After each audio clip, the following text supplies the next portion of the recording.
Everyone abandoned this alien girl except one human soldier who stood between her and Oblivion. Hello everyone. Before we begin today's story, I have a small favor to ask. Please hit subscribe and turn on the notification bell so you never miss our channel's new videos. It's quick, free, and the best way to support us in bringing you more dramatic stories. Your support means the world to us. Where are you watching from? Drop your city or country in the comments below. Thank you very much. Now, back to our main character. Commander John Walker crouched low in the wreckage of a ruined building, his breath coming in short, controlled bursts. His rifle was clutched tightly in his hands, his eyes scanning the cold, desolate landscape that stretched endlessly in every direction. The air was thick with the scent of burning debris and the crackling hum of distant explosions. The planet was dying. It was supposed to be a mission of reconnaissance, but it had quickly turned into a desperate fight for survival. And amid the chaos, something caught John's attention. There, amidst the smoldering wrecks of what once had been a thriving colony, was a lone figure, an alien girl, her silver hair whipping in the howling wind. She was kneeling in the rubble, her delicate features contorted in pain as she struggled to push herself up. She had been left behind. Her people, her comrades, everyone had abandoned her. But not John. Despite the odds, despite the danger, he couldn't leave her there. Without hesitation, John rose from his position and made his way toward her, his heavy boots crunching against the broken ground. She didn't look up at first, as though she had already given up on the world, resigned to her fate. But when John knelt beside her, his armored hand reaching out to help her, her large, violet eyes widened in shock. "You're human?" she whispered, her voice hoarse. "Yes," John replied simply. "And I'm not leaving you behind." The alien girl hesitated, then took his hand, her grip surprisingly strong despite her weakened state. She wasn't just a helpless creature, there was fire in her eyes. John could see it, and it reminded him of something deep inside him, a sense of duty, a sense of justice. It didn't matter that she was an alien, or that he was facing the most dangerous battle of his life. In this moment, there was only one thing that mattered. He had to save her. The wind howled louder, the storm intensifying as if nature itself was trying to tear them apart. But John wasn't going anywhere. He wasn't going to let her face Oblivion alone. As he helped her to her feet, he couldn't help but notice how fragile she looked, her blue skin shimmering in the pale light. Yet there was something undeniably powerful about her, something that called to him in a way he couldn't explain. Together, they made their way through the ruins, John keeping a close eye on their surroundings, ready for anything. But no matter how dire the situation became, he remained steadfast. She wasn't alone anymore, and he wasn't going to let her fall. They reached a temporary shelter, a small, dilapidated building that offered some protection from the storm. As they entered, the alien girl collapsed into a corner, breathing heavily. John couldn't help but feel a pang of sympathy. She was strong, but even the strongest needed help sometimes. He took a knee beside her, checking her wounds, making sure she was stable. "You're going to be fine," he said, his voice low but reassuring. She looked at him, her eyes wide with disbelief. "Why? Why are you doing this?" she asked, her voice trembling. John looked into her eyes, his expression hardening with determination. "Because it's the right thing to do," he said simply. "No one gets left behind on my watch." As the wind howled outside their shelter, John settled next to the alien girl, ensuring she was comfortable against the cold, hard walls of the crumbling building. The air inside was thick with the smell of damp concrete and the faint scent of decay. Despite the storm raging outside, the building offered a small measure of safety. John's helmet lay beside him, his face visible now that he was no longer in the heat of battle. He looked down at the girl. Lyra, he had learned her name when they shared a brief moment of quiet before the storm grew too fierce. Her violet eyes still held the wariness of someone who had known only betrayal, yet there was a glimmer of something else in them now, a flicker of trust. John couldn't help but feel a sense of responsibility. She wasn't just another casualty of war.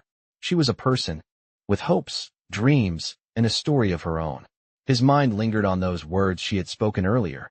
Asterisk, why are you doing this? Asterisk, he didn't have an immediate answer, other than to say it was the right thing to do. But as he looked at her, struggling to catch her breath, he knew there was more to it. He had been on countless missions, faced countless dangers, but nothing had felt like this before. He wasn't just fighting to survive anymore. He was fighting for her. And somehow, that made all the difference. The storm outside raged on, the sound of wind and rain battering the shelter's fragile walls. John glanced at Lyra again, her breathing steadying, her gaze fixed on the distant horizon. For the first time in hours, there was a semblance of calm between them. He couldn't tell what was going on in her mind, but he could see the faintest glimmer of hope in her eyes, a hope that had long been extinguished, but now, for some reason, was flickering back to life. "You're safe for now," John said, his voice low and steady, trying to reassure her. Lyra turned to him, her gaze softening, though she remained silent for a moment. Finally, she spoke. "You don't have to do this, you know," she said quietly, her voice barely above a whisper. "You can leave me here, walk away. Everyone else did." John's heart clenched at her words, but he didn't let it show. He had seen too many lives lost, too many people abandoned by those who should have cared for them. He wasn't about to let Lyra become one of them. "I'm not leaving you," he said firmly. "Not now? Not ever." Lyra's eyes searched his face, trying to find the truth in his words. She had been let down so many times before, but there was something in his voice, something in the way he said it, that made her believe him. Slowly, cautiously, she nodded. "Thank you," she murmured. John gave a small smile, though it was tinged with exhaustion. "No need to thank me. Just rest. You've been through a lot."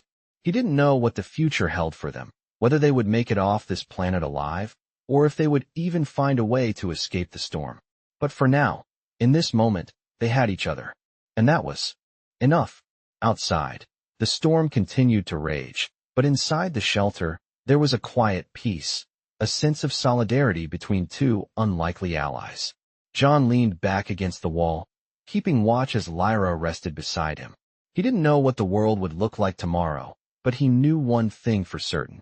He wasn't going to let her face it alone. The morning light filtered through the cracks in the shelter, casting soft beams across the dusty floor. John had not slept much, his mind constantly alert to the sounds of the storm outside and the precarious situation they were in. Lyra, however, seemed to have found some semblance of peace as she slept, her breathing more regular now, though her body still bore the marks of exhaustion. John quietly stood up, careful not to wake her, and moved to the small, broken window. The sky outside was still heavy with dark clouds, but the storm had weakened somewhat, though the air remained thick with the scent of rain and ozone. He glanced back at Lyra, still unaware of the weight of his decision. The moment he had found her, something inside him had clicked. He had no idea what her story was, but it didn't matter. The need to protect her was primal, something that pushed him forward even when logic said he should leave her behind. His mind was still racing with questions, but there was something else at play here, something that kept him grounded. They were far from safety. The communication systems had been down since their arrival, and their options for escape were limited. But that wasn't his primary concern right now. It was her. As he sat back down beside her, he found himself watching her more closely. Lyra was unlike any person he had ever encountered. Her skin, the color of twilight, seemed to shimmer faintly in the dim light of the shelter, and her silver hair framed her delicate face in a way that made her look both ethereal and otherworldly. Despite the turmoil in her eyes, there was an undeniable strength within her. John couldn't deny that he felt drawn to it. Her eyes fluttered open then, her gaze settling on him as she slowly sat up. She didn't speak at first, just looked at him with that quiet intensity that had both startled and comforted him the night before. "You didn't have to stay," she said softly, her voice still weak, but filled with an unmistakable curiosity. John met her gaze without hesitation. "I made a promise," he replied. "You're not alone. I'm not leaving you."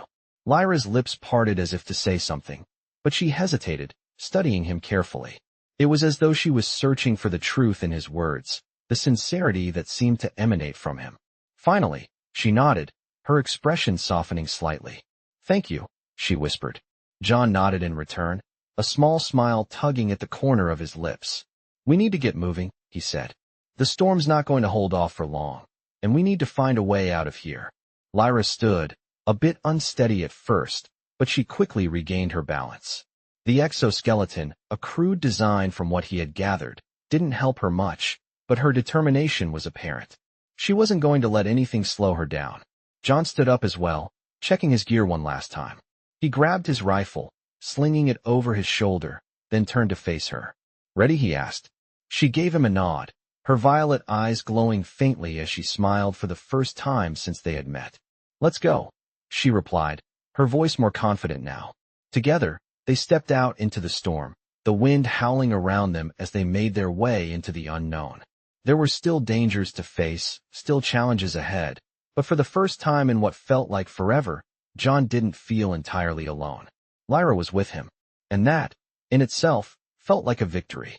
The storm had barely calmed as John and Lyra made their way through the barren landscape. The wind still howled, but the rain had lessened to a steady drizzle, leaving the ground slick and treacherous. The air was thick with humidity, a stark contrast to the cold they had just escaped inside the shelter. John kept a watchful eye on their surroundings, his every step measured and deliberate. He didn't trust the calm just yet, knowing that danger was never far away. Lyra walked beside him, her movements steady, though her reliance on the exoskeleton was evident. It helped, but it didn't give her the same agility she had once had. Still, there was a quiet strength in her that John couldn't ignore. She didn't complain or falter, even when the terrain became difficult. She was determined, and that determination fueled his own. As they trekked onward, the only sounds were the distant rumble of thunder and the soft clink of John's armor as he moved. He had offered to carry her pack, but Lyra had refused, insisting that she could manage. She wasn't weak, and she didn't want to be seen as such. John respected that, even if it made the journey harder for her. "We'll need to find shelter before nightfall," John said, his voice low but clear. "There's an outpost a few clicks to the west. We'll head there, get some rest, and figure out our next move." Lyra nodded, her silver hair hanging loosely around her shoulders. The rain had started to dampen it, but it didn't seem to bother her. "You're sure it's safe?" she asked, her voice still tinged with uncertainty. "Nothing's guaranteed, but it's our best shot right now," John replied, glancing at her. "If anyone's out there, they'll know how to help us." "And if no one's there?" she asked, her voice barely above a whisper. John's gaze softened as he met her eyes. He didn't have a perfect answer, but he wasn't about to leave her with nothing. "Then we'll figure it out together," he said, his voice steady and reassuring. It was all he could offer. Lyra looked away for a moment, as if weighing his words. Then she gave a small nod, the faintest trace of a smile tugging at her lips. The storm had taken its toll on both of them, but they had survived. That was what mattered. They would survive whatever came next, too. The terrain grew more rugged as they moved westward, the landscape shifting from rocky outcrops to dense, wind-blown plains. The sky above remained heavy, and the occasional flash of lightning illuminated the distant mountains.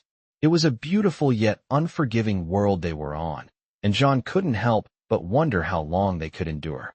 Still, he wasn't going to stop, not when he had someone to protect.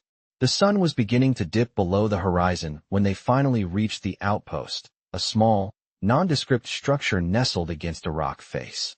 The building appeared abandoned, but John's instincts told him there was something inside. "Stay close," he murmured, his voice low as he motioned for Lyra to follow him. They approached the entrance cautiously, and John used his hand scanner to check for any signs of life or movement. There was nothing. No heat signatures. No active systems. It seemed empty, but John wasn't ready to take any chances. He pushed the door open, the hinges creaking with age, and stepped inside. The interior was dim, filled with dust and the remnants of long-forgotten supplies.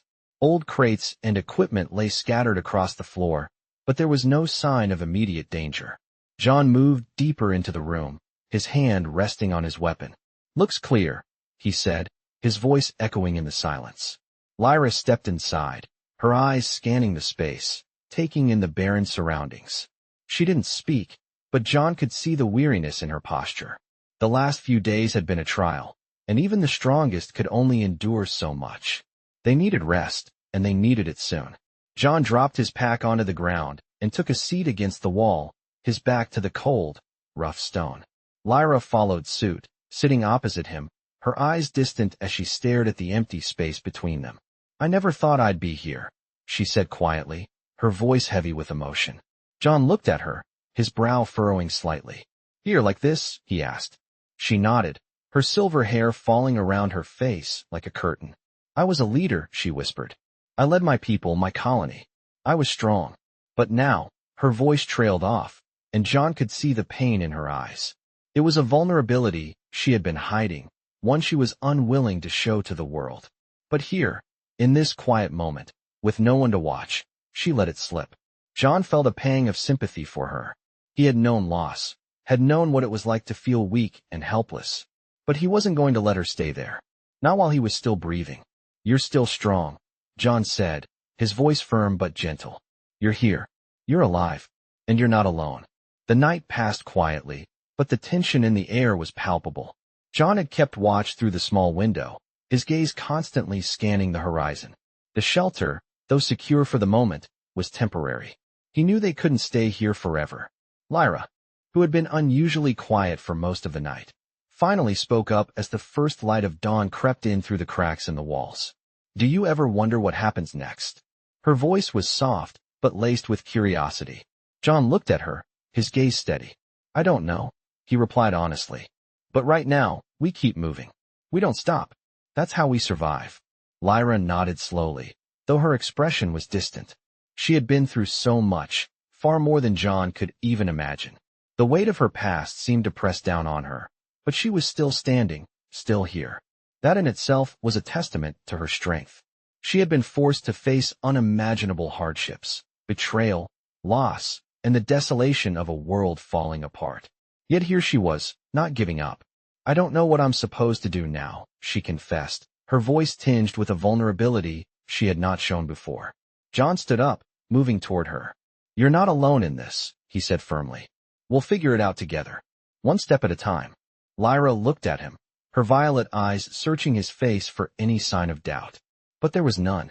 She could see the sincerity in his words, the quiet strength in his resolve. For the first time since they had met, she allowed herself to relax, if only slightly. She didn't know what the future held, but in this moment, she wasn't completely alone. They shared something now, a bond forged in survival, in shared hardship. That was more than most people ever had. Thank you, she whispered. John gave a small, reassuring smile. We make it through this together. That's all that matters. The storm had passed, and the sky was now a pale blue, the clouds parting to reveal the full light of day. The outpost they had found was still quiet, abandoned for the most part. But there was a sense of calm now, a brief moment of respite before the next challenge. John began to gather their things, preparing for the next leg of their journey. They couldn't stay here forever, and the world beyond the shelter was waiting. Let's move out, he said. Lyra nodded, and, with some effort, stood up. She still walked with the aid of the exoskeleton, her movements slow but steady. But there was determination in her step now. She wasn't the same person who had stumbled into the shelter the night before. She had changed, even if just a little. Where are we going? She asked, her voice steady now, the uncertainty of the night before gone. We're heading to the closest city, John replied, his eyes scanning the horizon.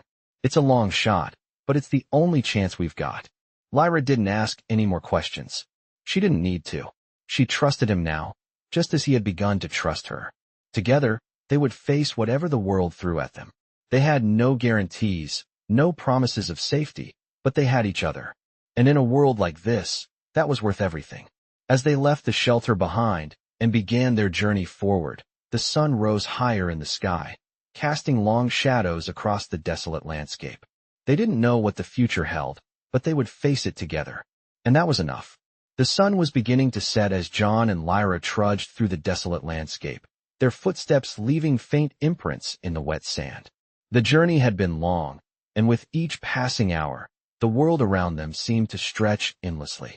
They had crossed miles of barren terrain, with only the occasional rocky outcrop for shelter, but the city was still nowhere in sight. John kept a steady pace, his eyes constantly scanning the horizon. His mind was sharp, focused on the task at hand. He had been a soldier long enough to know that survival was about more than just fighting. It was about endurance, patience, and the will to keep moving even when the road ahead seemed impossible. Lyra walked beside him, her exoskeleton humming softly with each step. It had been a challenge for her to adjust, but she was adapting. The strength she had once relied on seemed distant now, but the will to keep going was still there. She was learning to rely on the technology that supported her body, though it wasn't the same as before. There were moments when John could see the flash of frustration in her eyes, the longing for a time when she didn't need to rely on the device just to walk. He couldn't blame her. He knew the feeling of losing something vital, something that made you feel whole. The sky above them was a pale pink, the fading light casting long shadows across the landscape. The temperature had dropped, and the air had a crispness to it that made their breath visible. They had made good progress, but the journey was far from over. How much farther? Lyra asked, her voice quiet but steady. John didn't immediately answer. He had been calculating the distance in his head, measuring the terrain, and adjusting his plans. A few more miles, he replied, his voice calm. We should be there by sunrise. Lyra nodded, though John could see the uncertainty in her expression. They had been walking for what felt like forever, and her energy was beginning to wane. She hadn't complained once, but John could see the toll it was taking on her. We'll make it, he said, trying to reassure her. We always do. They continued walking, the silence between them filled only by the sound of their footsteps and the occasional rustling of the wind.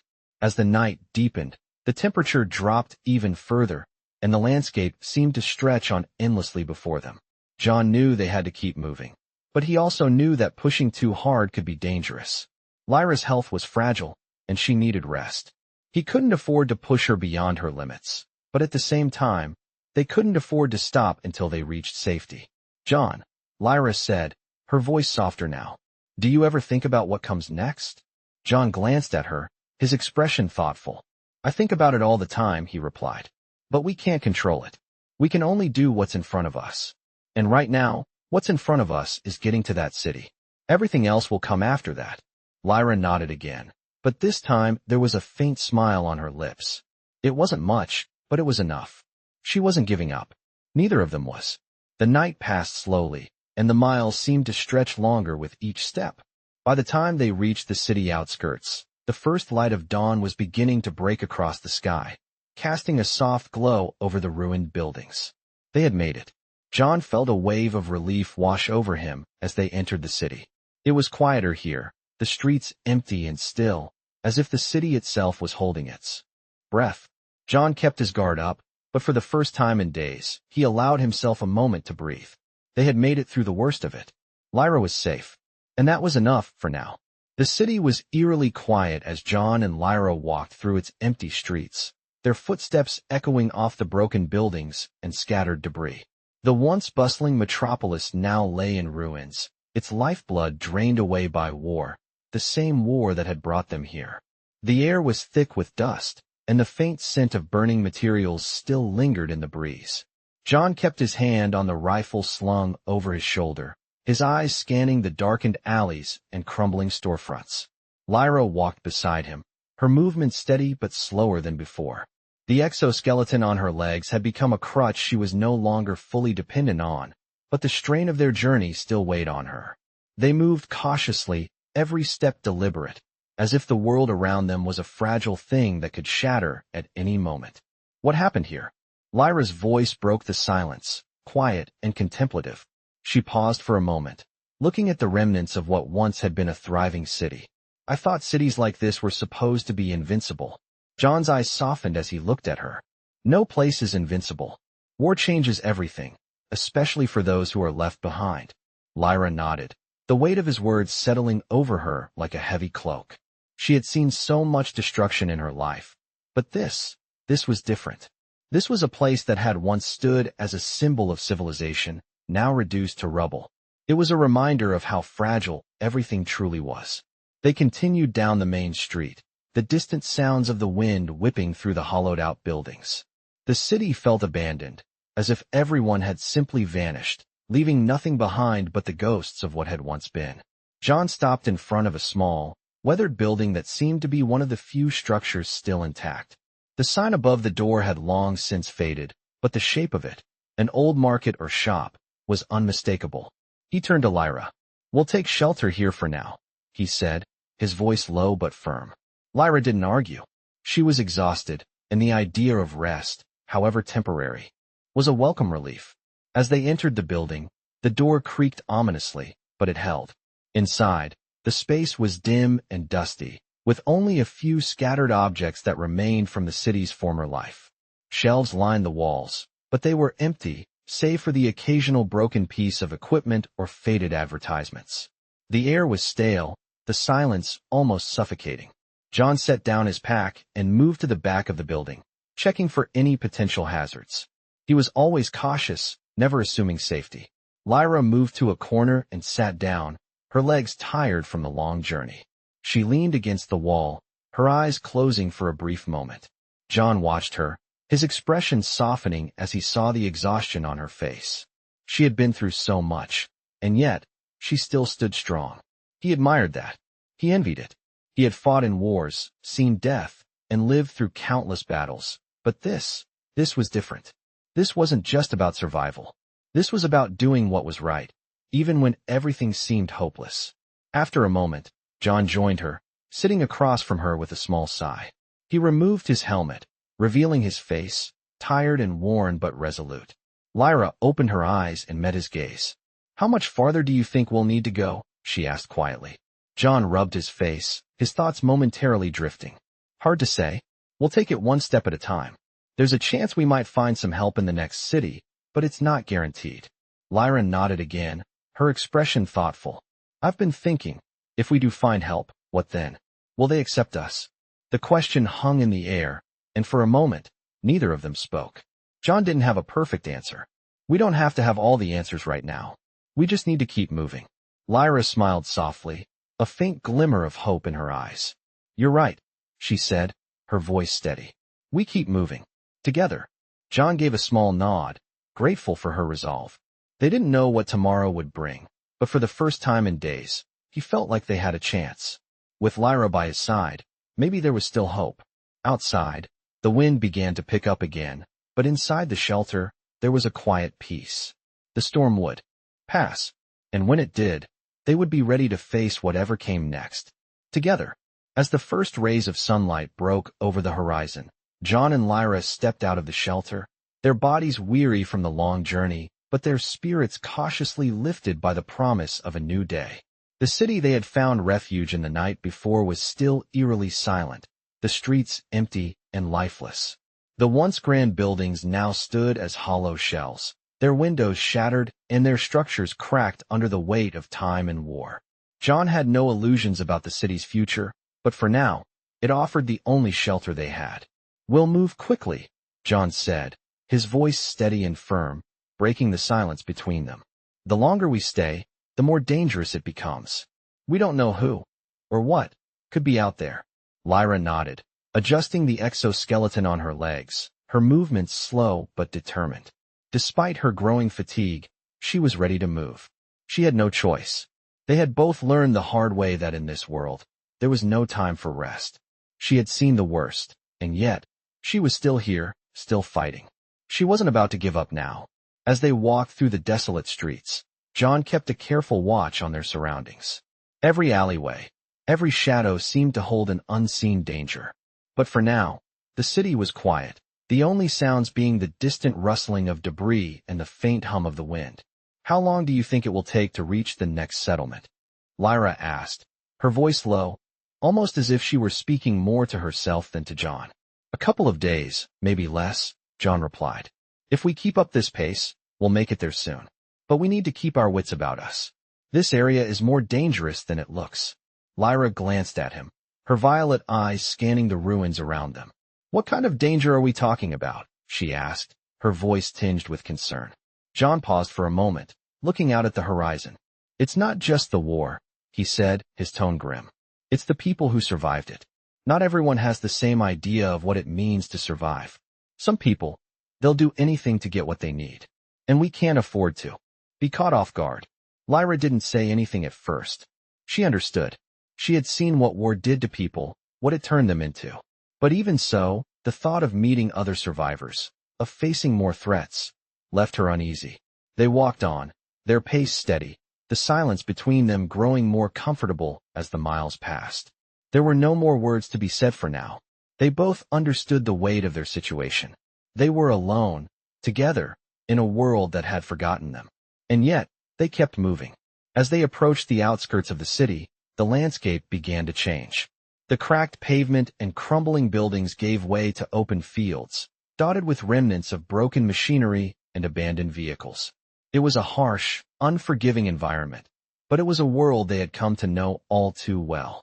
The sun was higher now, and the heat began to rise, the air growing thicker with each passing moment. Lyra wiped the sweat from her brow, her breath coming in short bursts. The exoskeleton was a constant reminder of her vulnerability, a crutch that kept her upright, but also weighed her down.